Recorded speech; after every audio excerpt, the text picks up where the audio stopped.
Hello and good morning everyone. तो आइए class शुरू करते हैं।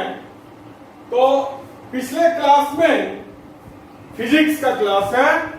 पिछले क्लास में हम लोगों ने समतल दर्पण में बने हुए प्रतिबिंब की विशेषताओं के बारे में पढ़ा था। तो समतल दर्पण में प्रतिबिंब कैसे बनता है, क्या क्या उसका खासियत होता है और उसमें क्या क्या विशेषता पाया जाता है, इन सारी चीजों के बारे में पिछले क्लास में हमने पढ़ लिया था। आज के क्लास में हम लोग अवतल दर्पण में प्रतिबिंब कहां रखने पर कैसे बनता है ये पढ़ेंगे। मतलब अब अवतल दर्पण में प्रतिबिंब का बनना आज का टॉपिक क्या है। तो अवतल दर्पण में प्रतिबिंब का बनना। तो ये शुरू करते हैं।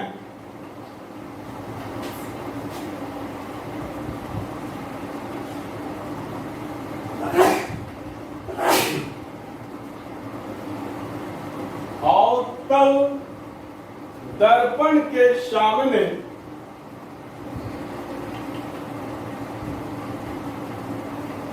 विभिन्न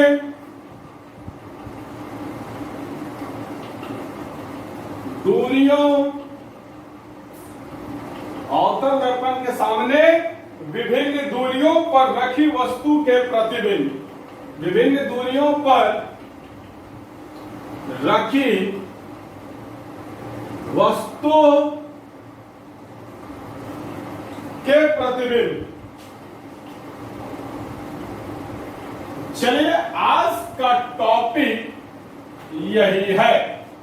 बहुत ही मजेदार टॉपिक है बाबू। आज का जो टॉपिक है वो क्या, तो अवतल दर्पण के सामने विभिन्न दूरियों पर रखी वस्तु के प्रतिबिंब। तो चलिए पहले अवतल दर्पण पर वस्तु कहां कहां रह सकता है। अवतल दर्पण पर वस्तु जो है वो कहां कहां रह सकता है, ये एक बार हम लोग जान लें। उसके बाद बारी बारी से रख रख कर समझेंगे। तो बउआ जी, ये है बउआ जी हमारा अवतल दर्पण। ये मैंने अवतल दर्पण का उभरा हुआ सतह को रचित कर दिया। यह है हमारा मुख्य अक्ष, यह है हमारा ध्रुव, यह हमारा ध्रुव, यह है हमारा फोकस, यह है हमारा वक्रता केंद्र और ये जो है वो क्या है, मुख्य अक्ष है। यह एम और एम डैश क्या है, हमारा द्वारक है। यही है अवतल दर्पण। तो अवतल दर्पण पर वस्तु कहां कहां हम लोग रख सकते हैं ये देखा जाए। तो अवतल दर्पण पर वस्तु को हम लोग ध्रुव पर रख सकते हैं। सबसे पहले कहां रख सकते हैं, ध्रुव पर। वस्तु को हम लोग ध्रुव पर भी रख सकते हैं। जैसे आईना आपके सामने, समतल दर्पण जो है आपके सामने खड़ा रहे, आप जाकर के सट जाइए उसे। मान लीजिए कि ये आपको आईना है, आप जाकर के एकदम आईना में सट जाइए। तो सट जाइएगा मतलब वस्तु जो है वो इस अवतल दर्पण पर एकदम सट जाएगा, जाकर के सट जाएगा। तो वो यहीं पर सटेगा, ध्रुव पर। उसके बाद दूसरा जगह है रखने का, ध्रुव और फोकस के बीच। ध्रुव तथा फोकस के बीच में वस्तु को कहां रख सकते हैं। ये ध्रुव है, ये फोकस है, इन दोनों के बीच में कहीं भी वस्तु को हम लोग रख सकते हैं। तीसरा जगह है फोकस पर। इस फोकस पर भी हम लोग वस्तु को रख सकते हैं। चौथा जगह है फोकस तथा वक्रता केंद्र के बीच में वस्तु रह सकता है। यह फोकस है, यह वक्रता केंद्र है, इन दोनों के बीच में कहीं भी वस्तु को रखा जा सकता है। पांचवा जगह है वक्रता केंद्र पर, सी पर। पांचवा जगह क्या है वस्तु को रखने का, वक्रता केंद्र पर भी हम वस्तु को रख सकते हैं। छठा जगह तो वक्रता केंद्र के इधर, वक्रता केंद्र के इधर क्या है? अनंत है। वक्रता केंद्र के इधर क्या है? अनंत है। जैसे कि संख्या रेखा आप लोगों को याद होगा, बीच में 0 रहता था, इधर धनात्मक होता था, इधर ऋणात्मक होता था। जैसे 1, 2, -1, -2। अब आगे बढ़िएगा तो कहां पहुंचिएगा? अनंत पर पहुंचेंगे। और इधर आगे बढ़िएगा तो कहां पर पहुंचिएगा? माइनस अनंत पर पहुंचेंगे। ये हम लोग बाद में पढ़ेंगे। तो एक बात मैं आपको यह समझाना चाहता था कि वक्रता केंद्र से आप आगे बढ़ोगे तो अनंत तक जाओगे। निश्चित तौर पर वक्रता केंद्र के इधर क्या होगा? सबसे लास्ट में जाओगे, अनंत होगा। मतलब जैसे सूर्य क्या है, हम लोग मान लेते हैं कि सूर्य जो है वो हम लोगों के पृथ्वी से अनंत दूरी पर स्थित है, मतलब बहुत दूर पर स्थित है। खैर, साइंस काफी आगे बढ़ चुका है, टेक्नोलॉजी भी काफी आगे बढ़ चुका है, हम लोगों ने सूर्य का दूरी भी पता कर लिया। लेकिन अभी भी हम लोग मानते हैं कि सूर्य जो है वो अनंत पर ही स्थित है। तो वक्रता केंद्र के इधर आपको अनंत होगा, तो अनंत इधर अनंत होगा और ये वक्रता केंद्र। तो अब हम लोग क्या कर सकते हैं? वक्रता केंद्र तथा अनंत के बीच में वस्तु को रख सकते हैं। मतलब ये वक्रता केंद्र है, इधर अनंत है, इसके बीच में कहीं भी वस्तु को हम रख सकते हैं। और सातवां जगह है अनंत पर। सातवां जगह क्या है? अनंत पर भी वस्तु रह सकता है। जैसे कि आप लोगों को समानांतर किरण पुंज में मैंने पढ़ाया था कि बहुत दूर से आने वाली किरण पुंज जो है वो एक दूसरे के समानांतर होता है। तो बहुत दूर का मतलब क्या? अनंत। बहुत दूर पर अगर कोई वस्तु रखा है तो हम लोग क्या कहेंगे कि अनंत पर वस्तु रखा है। जैसे सूर्य क्या है? अनंत पर स्थित है। तो सबसे लास्ट में क्या हो जाएगा? कोई वस्तु कहां पर स्थित होगा? अनंत पर। तो ये 7 जगह पर हम बारी बारी से आपको वस्तु को रख करके दिखाएंगे कि उसका प्रतिबिंब कैसा बनता है, कैसा होता है, ये सब। तो आइए शुरू करते हैं।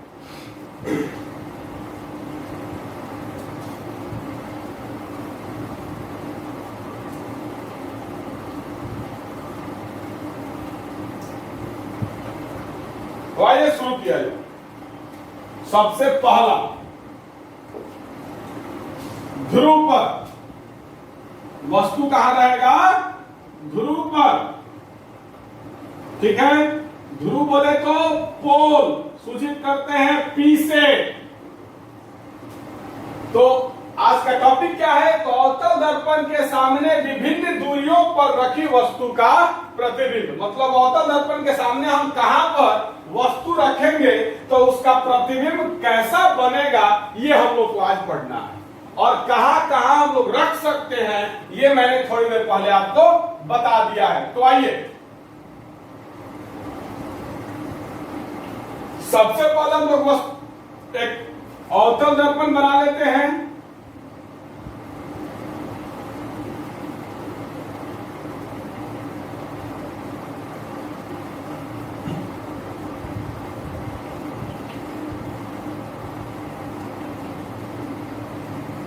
ये बनकर तैयार हो गया हमारा अवतल दर्पण। ये क्या है? M में और M डैश जो है वो दर्पण का द्वारक है। M और M डैश क्या है? दर्पण का द्वारक है। ये क्या है? तो अवतल दर्पण का ध्रुव है। ये क्या है? तो अवतल दर्पण का फोकस है। ये क्या है? तो अवतल दर्पण का वक्रता केंद्र है। क्या है? वक्रता केंद्र है अवतल दर्पण का। अब आइए, तो हम लोग वस्तु को कहां रख रहे हैं बाबू? तो ध्रुव पर। तो ध्रुव पर हम लोग वस्तु को रखेंगे तो वस्तु क्या होगा? एकदम सट जाएगा आपको जाकर के दर्पण में। ये अवतल दर्पण मैंने बनाया है और अगर इस अवतल दर्पण के ध्रुव पर जब हम वस्तु को रखेंगे तो वस्तु क्या होगा? जाकर के एकदम सट जाएगा अवतल दर्पण में। तो आइए सटा दिया जाए। आइए क्या किया जाए? सटा दिया जाए। तो मान लो यहीं पर वस्तु है, वो इसका फोटो नहीं बनता है, आपकी किताब में इसका फोटो नहीं दिया हुआ है। ध्रुव पर स्थित वस्तु का फोटो आपके किताब में नहीं दिया है, लेकिन कंडीशन दिया है, फिर भी इसका फोटो मैं आपको समझा दे रहा हूं। देखिएगा, जब वस्तु जो है वो ध्रुव पर ही रहेगा, कहां पर रहेगा? ध्रुव पर ही रहेगा, मतलब एकदम सटा रहेगा एकदम आपको दर्पण में, तो फिर प्रकाश का किरण निकलेगा ही नहीं, प्रकाश का जो किरण है निकलेगा ही नहीं, और निकलेगा ही नहीं तो हम लोग अपने फोटो के माध्यम से दिखाएंगे कैसे? नहीं दिखा पाएंगे। तो वस्तु कहां है? ध्रुव पर स्थित है। वस्तु कहां पर है? ध्रुव पर स्थित है। और अगर वस्तु जो है वो ध्रुव पर स्थित है तो उसका प्रतिबिंब जो है वो ध्रुव पर ही बनेगा। तो सीख लीजिए, अवतल दर्पण में अगर वस्तु ध्रुव पर स्थित हो तो उसका प्रतिबिंब जो है वो इसी पर बनेगा। कैसा बनेगा? तो काल्पनिक प्रतिबिंब बनेगा। कैसा बनेगा? काल्पनिक बनेगा। कैसा? काल्पनिक प्रतिबिंब बनेगा। उसके बाद सीधा बनेगा। सीधा बनेगा मतलब अगर प्रतिबिंब का माथा ऊपर की तरफ है, सॉरी, अगर वस्तु का माथा ऊपर की तरफ रहेगा तो प्रतिबिंब का माथा भी ऊपर के तरफ ही रहेगा। वैसे भी मैंने आपको बताया है कि काल्पनिक प्रतिबिंब जो है वो वस्तु की अपेक्षा हमेशा सीधा ही बनता है। काल्पनिक प्रतिबिंब जो है वह वस्तु की अपेक्षा हमेशा सीधा ही बनता है। ये बात मैंने आप लोगों को बताया हुआ है। और पार्श्विक रूप से उल्टा होता है, मतलब बनेगा तो सीधा, काल्पनिक प्रतिबिंब जो है वो बनेगा तो सीधा ही बनेगा, लेकिन अगर आप अपना राइट कान पकड़िएगा तो आपका जो प्रतिबिंब है अपना लेफ्ट कान पकड़ेगा, और अगर आप अपना लेफ्ट कान पकड़ोगे तो आपका प्रतिबिंब जो है वो अपना राइट कान पकड़ेगा। मेरे कहने का मतलब ये हुआ कि काल्पनिक प्रतिबिंब जो है वो हमेशा सीधा बनता है, वस्तु की अपेक्षा सीधा बनता है, लेकिन पार्श्विक रूप से उल्टा होता है। पिछले क्लास में मैंने इस पर चर्चा किया था। तो आइए सीखिए, ध्यान से समझिएगा। फोटो यही बनेगा, फोटो जो है यही बनेगा। तो सीखिएगा ध्यान से। अगर अवतल दर्पण के ध्रुव पर वस्तु को रखा जाए तो वस्तु का प्रतिबिंब जो है वो ध्रुव पर ही बनेगा। कहां बनेगा?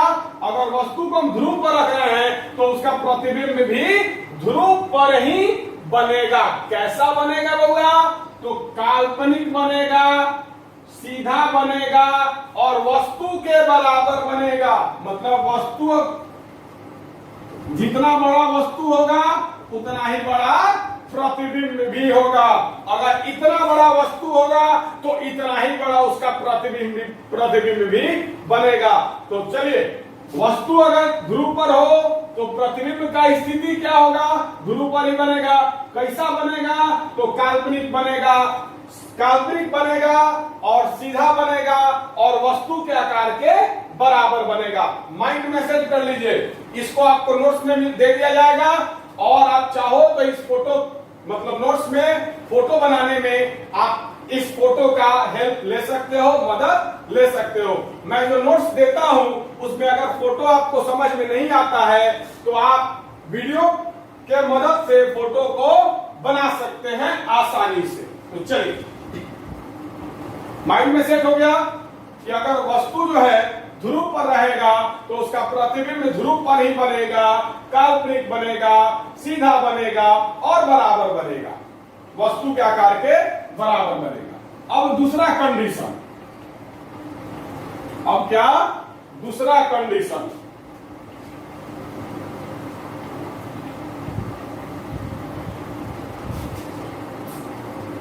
दूसरा कंडीशन क्या है? तो ध्रुव बोले तो पोल तथा फोकस बोले तो एफ के बीच, फोकस बोले तो एफ के बीच। अब वस्तु कहां पर आ गया? वस्तु जो है वो कहां पर आ गया? तो ध्रुव तथा फोकस के बीच में आ गया वस्तु। अब देखा जाए कैसा बन रहा है। तो आइए, मान लो ये कोई वस्तु है, मान लो ये कोई वस्तु है, मान लो AB। AB क्या है? तो कोई वस्तु है,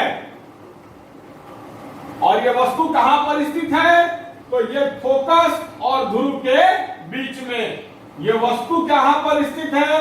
तो फोकस और ध्रुव के बीच में स्थित है ये वस्तु।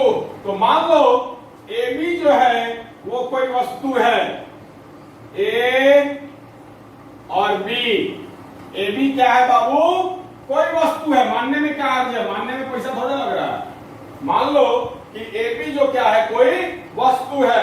अब आइए, तो दो प्रकाश का किरण निकलेगा। एक प्रकाश का किरण इससे निकलेगा मुख्य अक्ष के समानांतर, एक प्रकाश का किरण निकलेगा मुख्य अक्ष के समानांतर, और एक प्रकाश का किरण जो है वो निकलेगा वक्रता केंद्र की दिशा में।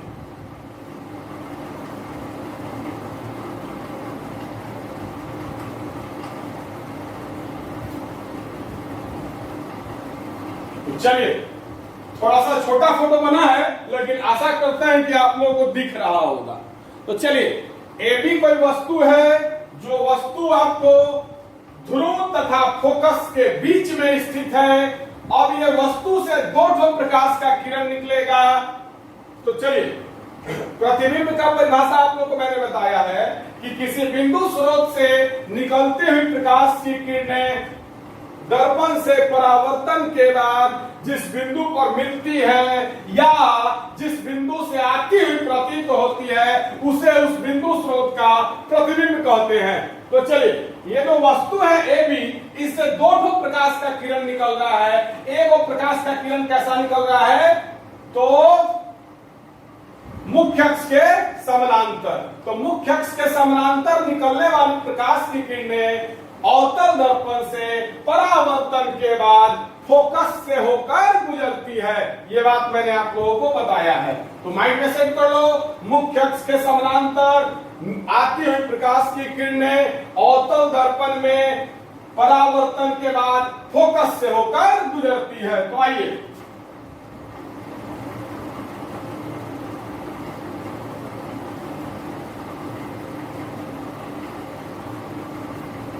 तो जो आपको किरण मुख्य अक्ष के समानांतर निकला, वो परावर्तन के बाद फोकस से होकर गुजर जाएगा, जो कि आपको दिखाई दे रहा होगा। ये जो किरण है, ये मुख्य अक्ष के समानांतर निकला, अवतल दर्पण से परावर्तन हुआ, परावर्तित होकर फोकस से होकर निकल गया। और एक जो किरण है वो आपको वक्रता केंद्र की दिशा में निकला।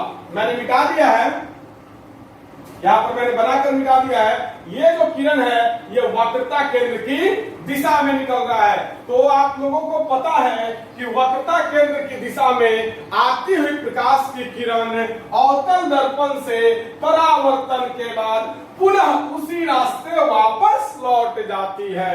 तो देखिएगा, अब ये जो प्रकाश का किरण है ये वाला, ये आपको वक्रता केंद्र की दिशा में निकल रहा है।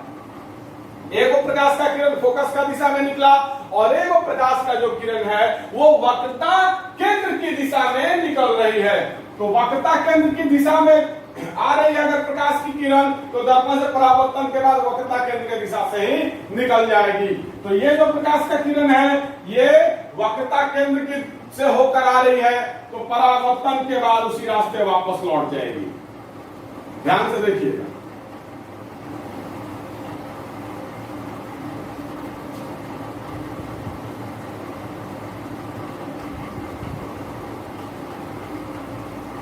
आप लोगों को स्केल के मदद से इस फोटो बनाना है ताकि अच्छा से बने। तो चलिए, ये जो कोई वस्तु है AB, इस AB से दो प्रकाश का किरण निकला, एक मुख्य अक्ष के समानांतर निकला तो फोकस से होकर के गया, और एक वक्रता केंद्र की दिशा में निकला तो परावर्तन के बाद पुनः उसी दिशा में वापस लौट गया। अब आप देख सकते हैं बाबू कि ये दोनों परावर्तित किरण है।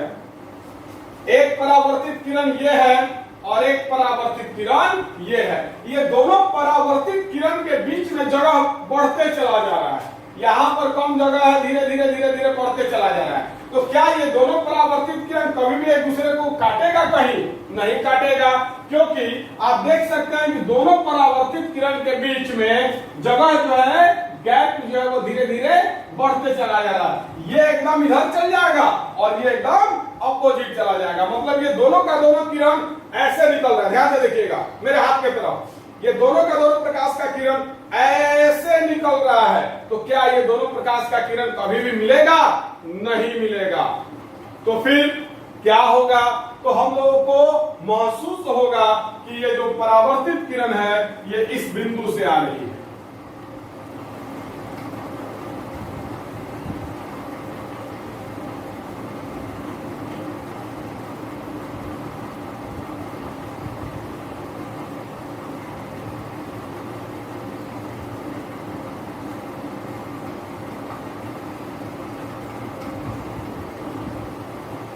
चलिए, तो हम लोग को महसूस क्या होगा कि ये जो दोनों का दोनों परावर्तित किरण है, ये जो परावर्तित दोनों का दोनों परावर्तित किरण है, वो परावर्तित किरण इस बिंदु से आ रही है। लेकिन एक्चुअली में तो वो आपको यहीं से टकरा कर वापस लौट जाएगी। तो आपको काल्पनिक प्रतिबिंब का मामला पता है। काल्पनिक प्रतिबिंब में क्या मामला होता है ये आपको पता है। काल्पनिक प्रतिबिंब में क्या होता है? तो किसी बिंदु स्रोत से आती हुई प्रकाश की किरणें दर्पण से परावर्तन के बाद जिस बिंदु से आती हुई प्रतीत होती है उसे उस बिंदु स्रोत का काल्पनिक प्रतिबिंब कहते हैं। तो ए भी कोई है, वस्तु है, बिंदु स्रोत है, इससे जो प्रकाश का किरण आ रहा है वो दर्पण से परावर्तित हो गया, लेकिन हम लोग को महसूस क्या होगा? तो वो परावर्तित किरण इस बिंदु से निकल रही है। ये जो परावर्तित किरण है ये और ये हम लोग को महसूस होगा इस बिंदु से निकल रही है। तो यही बिंदु क्या हो जाएगा? इसका प्रतिबिंब हो जाएगा। मतलब ये ए डैश बी डैश जो है वो क्या है? वस्तु का प्रतिबिंब है, ए बी का प्रतिबिंब है, इमेज है। तो चलिए, तो अब हम लोगों ने क्या सीखा इससे ये जानना जरूरी है। तो जब वस्तु जो है, बात को एकदम ध्यान से समझिएगा, फोटो मैंने बना दिया, यहां मामले को समझना ज्यादा जरूरी है। फोटो आपको मदद करेगा, बहुत मदद करेगा, लेकिन जो मामला है उसको समझ लोगे तो और ज्यादा मजा आएगा। तो मामला यह है कि यदि वस्तु जो है वो ध्रुव तथा फोकस के बीच में स्थित हो, अगर वस्तु जो है वो ध्रुव तथा फोकस के बीच में ये वस्तु स्थित है, तो इसका प्रतिबिंब कहां बना? तो दर्पण के पीछे बना। प्रतिबिंब जो है वो कहां बना? तो दर्पण के पीछे बना। कैसा बना? तो काल्पनिक बना, क्योंकि वास्तव में तो ये दोनों का दोनों परावर्तित किरण एक दूसरे को नहीं प्रतिच्छेद कर रही है, एक दूसरे को नहीं काट रही है। तो अगर जब तक वास्तव में नहीं काटेगी तब तक वास्तविक प्रतिबिंब नहीं बनेगा। तो यहाँ आपको हम लोग को महसूस हो रहा है कि दोनों का दोनों जो किरण है वो इस बिंदु से आ रही है। तो प्रतिबिंब कैसा बना? तो काल्पनिक बना। काल्पनिक को ही आभासी भी कहा जाता है। प्रतिबिंब कैसा बना? आभासी बना, काल्पनिक बना। और काल्पनिक प्रतिबिंब कैसा होता है? सीधा होता है। क्या होता है? वस्तु की अपेक्षा सीधा होता है। तो आप देख सकते हो ये भी जो है प्रतिबिंब, वस्तु जो है ए बी, वो इस मुख्य अक्ष के ऊपर की तरफ है, तो उसका प्रतिबिंब भी मुख्य अक्ष के ऊपर की तरफ ही है। मतलब जो वस्तु का सर है वो प्रतिबिंब का भी सर है, और जो वस्तु का पैर है वो प्रतिबिंब का भी पैर है। कैसा लगा बाबू? मजा आ गया हमको मजा आ गया। आपको कैसा लगा आप जरूर बताना। तो देख सकते हो आप कि जो वस्तु का सर है वो प्रतिबिंब का भी सर है, जो वस्तु का पैर है वो प्रतिबिंब का भी पैर है। मतलब प्रतिबिंब कैसा है? सीधा है। प्रतिबिंब कैसा है? तो सीधा बना है, लेकिन पार्श्विक रूप से उल्टा होगा। इसके बारे में बहुत चर्चा हम लोग पिछले क्लास में कर चुके हैं। तो काल्पनिक प्रतिबिंब मतलब आभासी प्रतिबिंब होगा। तो प्रतिबिंब कैसा बनेगा? वस्तु की अपेक्षा सीधा बनेगा, लेकिन पार्श्विक रूप से उल्टा रहेगा। तो सीधा बनेगा और आप खुद देख सकते हैं वस्तु से बड़ा बनेगा, वस्तु से बड़ा बनेगा। आप देख सकते हैं जैसे ये वस्तु का साइज है और प्रतिबिंब का साइज है। देखो वस्तु इतना है और प्रतिबिंब कितना है, इतना है। प्रतिबिंब इतना है और वस्तु इतना है, मतलब वस्तु से बड़ा प्रतिबिंब बना है। तो माइंड में सेट कर लीजिए कि अगर वस्तु जो है अवतल दर्पण के ध्रुव तथा फोकस के बीच में स्थित है, ये ध्रुव है ये फोकस है, अगर इसके बीच में स्थित रहेगा तो इसका प्रतिबिंब जो है वह दर्पण के पीछे बनेगा, काल्पनिक बनेगा, मतलब आभासी बनेगा, सीधा बनेगा और वस्तु से बड़ा बनेगा। इसका नोट्स आपको मिल जाएगा, सब चीज लिखा होगा। आप चाहो तो जब फोटो बनाओगे नोट्स में तो उस फोटो को बनाते वक्त आप मदद ले सकते हो यहां से। अब आगे बढ़ते हैं। अब वस्तु कहां आएगा, फोकस पर। कहां आएगा, फोकस पर।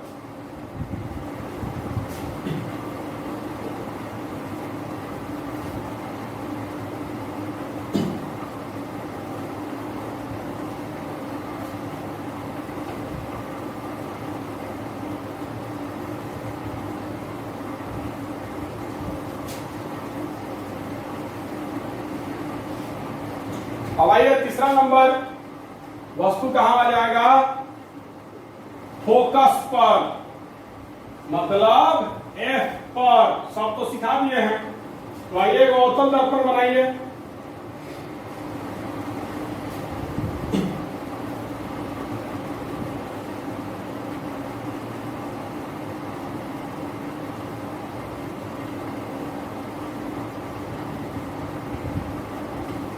एम और एम डैश दर्पण का द्वारक हो गया। यह हम लोग दर्पण को रंजित कर रहे हैं। यह आपको ध्रुव हो गया, यह आपको फोकस हो गया और यह आपको वक्रता केंद्र हो गया, वक्रता केंद्र। अब आइए, अब वस्तु कहां पर रहेगा बउआ जी, तो फोकस पर रहेगा। तो मान लो वस्तु ए बी क्या है, वस्तु है। ए बी क्या है, वस्तु है। तो वस्तु कहां पर रहेगा, तो फोकस पर रहेगा। अब मान लीजिए कोई वस्तु है ए बी, ये कोई वस्तु है ए बी जो कहां पर स्थित है, फोकस पर स्थित है। कोई वस्तु है ए बी जो फोकस पर स्थित है, तो इसका प्रतिबिंब कैसा बनेगा, कहां बनेगा, तो आइए इससे भी दो ठो प्रकाश का किरण निकलेगा। कई दो प्रकाश का किरण निकलेगा, दो ठो। एक वो आपको निकलेगा मुख्य अक्ष के समानांतर, मुख्य अक्ष के समानांतर, और एक निकलेगा वक्रता केंद्र की दिशा में।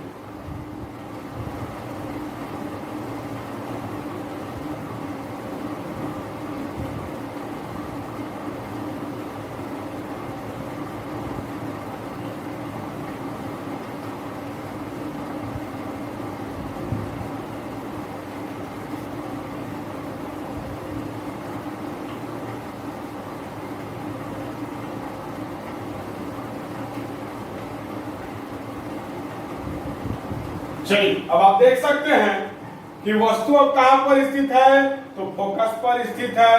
अब इससे कई गो किरण निकला, तो दो गो किरण निकला।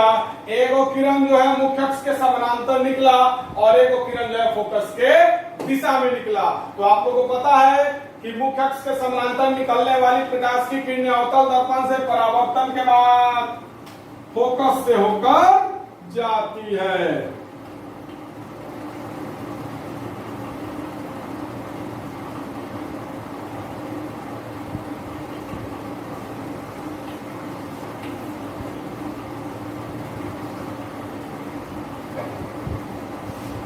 चलिए, तो मुख्य अक्ष के समानांतर जो प्रकाश का किरण आया है वो दर्पण से अवतल दर्पण से परावर्तन के बाद फोकस से होकर निकल गया, और वक्रता केंद्र की दिशा में जो आया है, ये जो प्रकाश का किरण है ये वक्रता केंद्र की दिशा में आया है। तो वक्रता केंद्र की दिशा में आती हुई प्रकाश की किरणें दर्पण से परावर्तन के बाद उसी रास्ते वापस लौट जाती है, मतलब वक्रता केंद्र की दिशा में ही वापस लौट जाती है।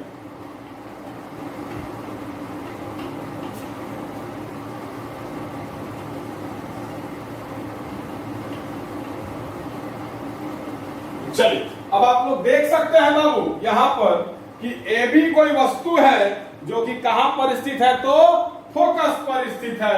ए बी कोई वस्तु है जो कहां पर स्थित है, तो फोकस पर स्थित है। और फोकस पर स्थित वस्तु ए बी है। दो प्रकाश का किरण निकला, एक मुख्य अक्ष के समानांतर निकला और एक वक्रता केंद्र की दिशा में निकला। तो जो मुख्य अक्ष के समानांतर निकला वो फोकस से होकर के परावर्तित हो गया और जो वक्रता केंद्र की दिशा में निकला वो उसी रास्ते वापस लौट गया। तो चलिए अब आप देख सकते हैं कि ये जो दोनों परावर्तित किरण है ये एक दूसरे के समानांतर है। ये जो दोनों का दोनों परावर्तित किरण है, चाहे आपतित किरण, ये आप देख सकते हैं ये दोनों का दोनों परावर्तित किरण क्या है, समानांतर है। यहां भी इन दोनों किरण के बीच का गैप समान है और यहां भी दोनों किरण के बीच का गैप समान है।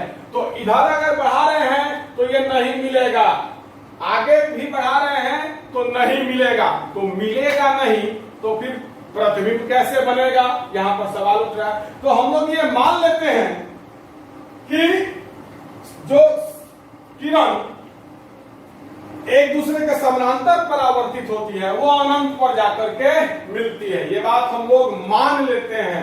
कहां मिलती है, अनंत पर मिलती है। ये बात हम लोग मान लेते हैं कि अनंत पर, क्योंकि अनंत से आती हुई प्रकाश की किरणें दर्पण अनंत से जो किरण पुंज आता है वो समानांतर होता है। आप लोगों को पता है कि अनंत से जो किरण पुंज आता है वो क्या होता है, समानांतर किरण पुंज होता है। तो जब समानांतर अगर किरण जाएगा तो अनंत पर मिलेगा। तो मान लीजिए, इस बात को हम लोग मान लेते हैं कि ये जो दोनों का दोनों परावर्तित किरण है, ये दोनों का दोनों परावर्तित किरण कहां पर मिलेगा, अनंत पर मिलेगा। कहां पर मिलेगा, अनंत पर मिलेगा। तो आइए, अगर कोई वस्तु फोकस पर स्थित हो तो उसका प्रतिबिंब कहां पर बनेगा, अनंत पर बनेगा। अगर कोई वस्तु कहां पर स्थित हो, फोकस पर स्थित हो, तो उसका प्रतिबिंब जो है वह अनंत पर बनेगा। और एक बात देखिएगा,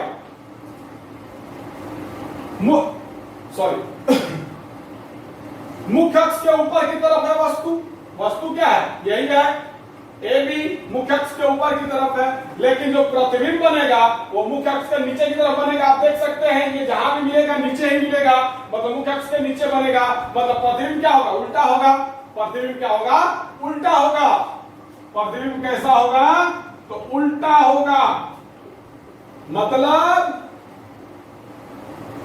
वस्तु का जो सर है अभी ऊपर की तरफ है, लेकिन प्रतिबिंब में वस्तु का सर जो है वो नीचे की तरफ रहेगा और वस्तु का पैर जो है नीचे की तरफ है, तो प्रतिबिंब में वस्तु का पैर ऊपर की तरफ रहेगा। तो वस्तु जो है आप लोग अपने से देख सकते हैं कि अभी जो ए बी जो वस्तु है वो क्या है, मुख्य अक्ष से ऊपर की तरफ है और इसका प्रतिबिंब जो है वो मुख्य अक्ष के नीचे ही बनेगा। जहां भी बनेगा मुख्य अक्ष के नीचे ही बनेगा। तो मुख्य अक्ष के नीचे बनेगा मतलब उल्टा बनेगा। उल्टा है तो काल्पनिक वास्तविक है। वास्तविक प्रतिबिंब वस्तु की अपेक्षा उल्टा होता है। इस पर हमने आपको चर्चा करके आपको बता दिया है। क्या, तो वास्तविक प्रतिबिंब जो है वह वस्तु की अपेक्षा उल्टा बनता है। तो जब प्रतिबिंब उल्टा बन रहा है मतलब वास्तविक बनेगा।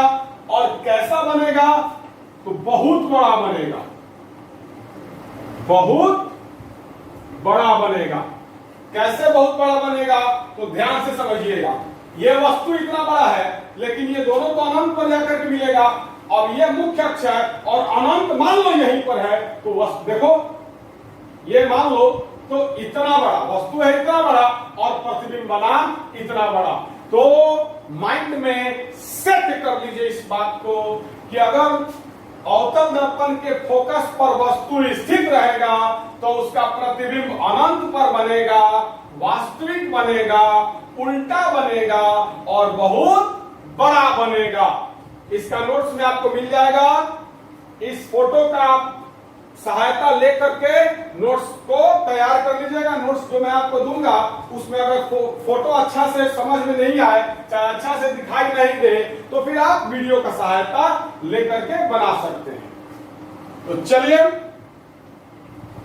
बहुत अच्छा लगा। थोड़ा सा क्लास काफी ज्यादा लंबा हो जा रहा है आजकल, तो आज का क्लास हम यहीं पर रोकते हैं। अब अगले क्लास में आप लोगों को इससे आगे मैं पढ़ाऊंगा। इसलिए आज के लिए बस इतना ही।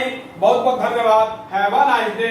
समझने में कोई भी दिक्कत हो तो जरूर कॉल करके बताइए कि सर समझने में दिक्कत हो रहा है। अगर अच्छा लगे तो जरूर मैसेज कर दीजिए सर कि मस्त लग रहा है, बहुत अच्छा लग रहा है। जो भी लगे, अच्छा लगे खराब लगे बताओ जरूर। खराब लगेगा तो उसको अच्छा बनाया जाएगा, अच्छा लगेगा तो हमको भी पता चलेगा तो खुशी होगा। तो चलिए इसका नोट्स आपको आज डाल दिया जाएगा। बहुत बहुत धन्यवाद।